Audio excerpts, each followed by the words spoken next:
Gure helburua zirriborro honegaz da egoera ekonomiko konplikatuari gure egoera udalarena egokitzea. Sarreren aurrikuspena gitxi gora bera izango litzeke 2010koa, uste dugu izoztuta geratuko direzela sarrerak, eta logikoa danez gure gastuak be egokitu egin behar duguz gure sarreri. Hori dela eta aurkezten dugun proposamena 2011 urterako da 28,9 milioi eurokoa, eta horrek esan nahi dau aurreko urteari begiratuta 13% gitxi hau aurreikusten dugula.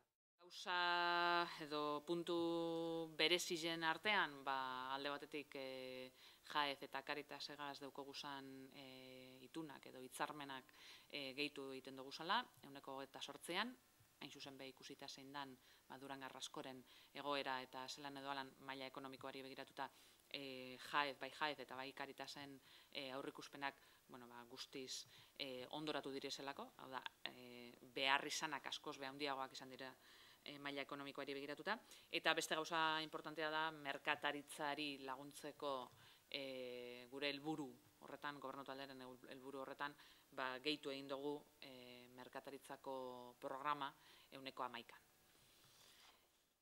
Eta inbertsioi begira, logikoa denez, gure egoera ekonomikoari begiratuta, egin duguna izan da urte anitzeko inbertsio horrek mantentzea igez hartutako konpromisoei begiratuta. Hau da, alde batetik San Faustoko zentro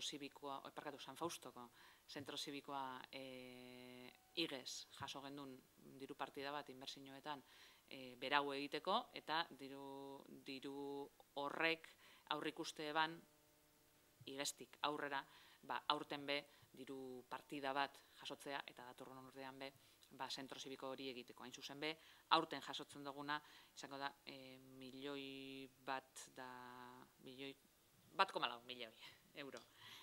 Eta hori alde batetik, eta bestetik, beste proposamen edo beste proiektu estrategikoa guretzat, da Urki hegoalde lotura hori, igeztik be datorren inbertsio bat da, igez diru partida bat jaso gendun, eta aurtengorako aurrikusten gendun 1 milioi euro, eta horretara jaso egin dugu gure aurrekontu.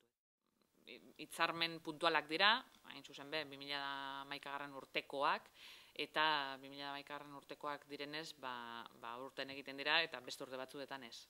Lehenengoa da, Tabirako taldeagaz, EBA ligara egon direzela jaso egiten dugu gure ikuspuntutik begiratuta patrozinio edo proposamen bat, 30.000 eurokoa, eta bestetik rugby taldeagaz, Durango rugby taldeagaz, aurten 25 urte betetzen dauzelako, 18.000 euroko konbenioa edo proposatzen dugu. Hombre, guk talde guztizekaz ingo dugu berba, da saiatuko gara akordiotara heltzen. Da, espero dugu, talde bakotxak bere erantzukizunari begiratuta, ikustea, komenigarria dala aurrekontu batzuk onartuta edukitzea, are importanteagoa da